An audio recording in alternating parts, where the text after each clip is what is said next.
ओम शांति। 9 फरवरी 2023 की साकार मुरली से होमवर्क। आज की मुरली से हम लक्ष्य लेंगे अपने कर्म बंधनों को बाबा की बताई हुई युक्तियों को अमल में लाकर चुकतू कर बाप से पूरा वर्षा लेने का पुरुषार्थ करना है। कर्म बंधन अर्थात हमारे हिसाब किताब, जैसे कोई विपदा आना, दुख होना, बीमारी आना, दिवाला मारना, संस्कारों के हिसाब किताब, इन सब को चुकतू करने के लिए आज की मुरली में जो बाबा ने विधियां बताई हैं उनको अटेंशन में रखना है। पहली विधि बताई बाबा ने पवित्र बनो, फिर बताया योगी बनो, फिर बताया सेवा के लायक बनो। तो इन 3 विधियों को आज हम अटेंशन में रखेंगे। पवित्र बनने के लिए बाबा ने युक्ति बताई कि घर गृहस्थ में रहते तुम्हें पवित्र रहना है और उसके लिए हिम्मत रखनी है। ये स्लोगन स्मृति में रहे, धर्त परिये धर्म ना छोड़िए। जो पवित्रता की प्रतिज्ञा की है उस पर कायम रहना है। पति को ज्ञान और योग के बल से वश में कर ले आना है, अर्थात ज्ञान में चला लेना है। और दूसरी विधि बताई पवित्र रहने के लिए बाबा ने कहा अगर घर वाले पवित्र नहीं बनने देते तो आप युक्ति से अपने पांव पर खड़े होकर सेवा में लगे रहो, अर्थात इंडिपेंडेंट बनो, ज्ञान से, पढ़ाई से, नौकरी करते हुए सेवा करो।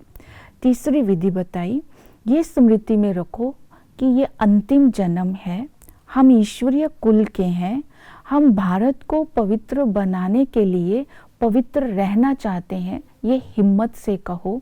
तो बाबा हिम्मत भी दे रहे हैं, युक्ति भी दे रहे हैं, विधि भी बता रहे हैं पवित्र रहने की। और दूसरी पवित्र रहने के लिए बाबा ने बोला नष्टो मोहा बनो। नष्टो मोहा भी 1 सेकंड में बनो, क्योंकि जब आप नष्टो मोहा बन करके सेवा करेंगे तो आपकी अवस्था बनेगी, नहीं तो पति में, बच्चों में बुद्धि जाती रहेगी, ममत्व जाता रहेगा, तो अवस्था नहीं बना पाएंगे। तीसरी विधि बताई पवित्रता के लिए चलन की पवित्रता, जिसमें हमारे स्वभाव संस्कार आ जाते हैं। तो बाबा ने कहा कि मैं तुम्हें अच्छे कर्म करने सिखलाता हूँ और भविष्य पद का साक्षात्कार भी कराता हूँ, तो तुम्हें अच्छे कर्म करने की उत्कंठा होनी चाहिए। फिर बाबा ने कहा ऐसा कर्म नहीं करना जो सतगुरु का नाम बदनाम हो जाए।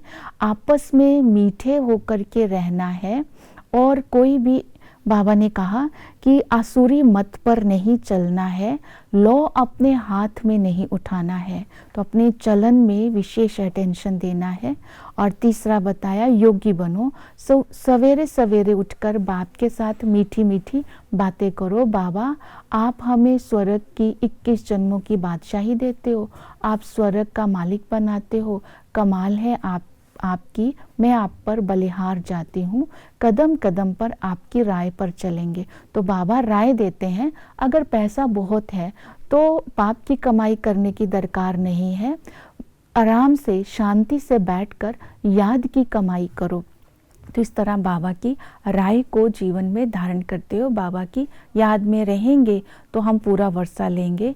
सेवा में रहने के लिए बाबा ने कहा माया के तूफानों से मुक्त बनना है, तभी बाबा सेवा के लायक बनाएगा और सेवा में यूज़ करेगा। तो ब्राह्मण कुल में आने के बाद आपस में थोड़ी सी भी फैमिलियरिटी नहीं होनी चाहिए, इसका नशा नहीं होना चाहिए, कोई भी माया का कीड़ा नहीं होना चाहिए। तो बाबा रूहानी सेवा में हमें यूज़ करेगा, तो आत्मा कर्म बंधनों से मुक्त होकर बाप से पूरा वर्षा ले सकेगी। ओम शांति।